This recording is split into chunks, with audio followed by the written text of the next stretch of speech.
एक सुबह हमारे नबी ने अपने साथियों को एक बहुत अहम बात बताई। उन्होंने दज्जाल का जिक्र किया और इतने असरदार अंदाज में बताया कि साथियों को लगा जैसे दज्जाल यहीं कहीं पास मौजूद है। शाम को जब साथी फिर आए तो नबी ने उनके चेहरे पर डर देखा और पूछा, क्या हुआ तुम्हें? साथियों ने कहा, सुबह आपने दज्जाल का जिक्र किया था और आपकी आवाज में इतना उतार चढ़ाव था कि हमें लगा वह हमारे आसपास ही है। नबी ने कहा, अगर दज्जाल निकला और मैं तुम्हारे बीच हूं तो मैं उसका मुकाबला करूंगा, लेकिन अगर मैं न रहा तो हर इंसान को खुद उसका सामना करना होगा। अल्लाह हर मुसलमान की हिफाजत करेगा। उन्होंने बताया, दज्जाल एक नौजवान होगा, उसके बाल घुंघराले होंगे और उसकी एक आंख खराब होगी। जो कोई उससे मिले उसे चाहिए कि सूरह कहफ की शुरुआत पढ़े। वह शाम और इराक के बीच से निकलेगा और चारों तरफ फसाद फैलाएगा। साथियों ने पूछा, वह धरती पर कितने दिन रहेगा? नबी ने कहा, 40 दिन। एक दिन पूरे साल जितना लंबा होगा, एक दिन महीने जितना, एक दिन हफ्ते जितना, और बाकी दिन वैसे ही जैसे तुम्हारे सामान्य दिन। उन्होंने बताया कि दज्जाल इतनी तेजी से चलेगा जैसे हवा बादल को धकेलती है। अगर कोई कौम उसकी बात मान लेगी तो वहां बारिश होगी, खेती हरी भरी होगी, जानवर मोटे और तंदुरुस्त होंगे। लेकिन अगर कोई कौम उसकी बात ठुकरा देगी तो वहां सूखा पड़ जाएगा और उनके पास कुछ नहीं बचेगा।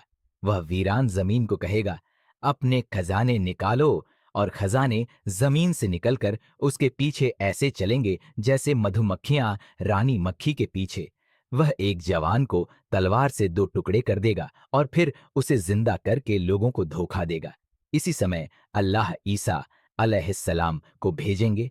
वह दमिश्क के पूरब में एक सफेद मीनार के पास उतरेंगे। उनके साथ दो फरिश्ते होंगे।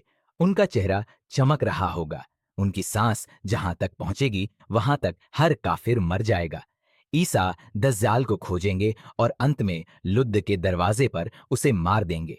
इसके बाद वे अपने उन साथियों से मिलेंगे जिन्हें अल्लाह ने दज्जाल से बचाया होगा और उन्हें जन्नत की खुशखबरी देंगे। इसके बाद अल्लाह याजूज माजूज को निकालेगा।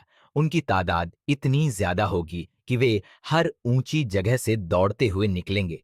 पहले लोग तबरिया झील का सारा पानी पी जाएंगे और बाद में आने वाले कहेंगे, यहां तो पहले पानी हुआ करता था। ईसा और उनके साथी पहाड़ पर घिर जाएंगे। हालत इतनी मुश्किल होगी कि बैल का सिर उनके लिए सोने चांदी से भी ज्यादा कीमती लगेगा। वे दुआ करेंगे और अल्लाह याजूज माजूज की गर्दन में कीड़े डाल देगा जिससे वे सब एक साथ मर जाएंगे।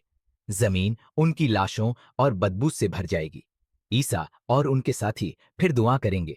तब अल्लाह बड़े बड़े पंछी भेजेगा जो लाशों को उठाकर कहीं और डाल देंगे। उसके बाद ऐसी बारिश होगी जो पूरी धरती को धोकर साफ कर देगी। धरती कांच जैसी चमकने लगेगी। फिर धरती में इतनी बरकत होगी कि एक अनार पूरी टोली को खिलाएगा और उसके छिलके से लोग छांव लेंगे। जानवरों का दूध इतना बढ़ जाएगा कि एक ऊंटनी का दूध पूरे कबीले के लिए काफी होगा। आखिर में अल्लाह एक खुशबूदार हवा भेजेगा जो हर ईमान वाले की रूह ले लेगी। धरती पर सिर्फ बुरे लोग रह जाएंगे जो आपस में जानवरों की तरह झगड़ेंगे और फिर इन्हीं पर कयामत आएगी। इस कहानी से हमें सीख मिलती है, अपने विश्वास को मजबूत रखो, सच्चाई और हिम्मत से डटे रहो।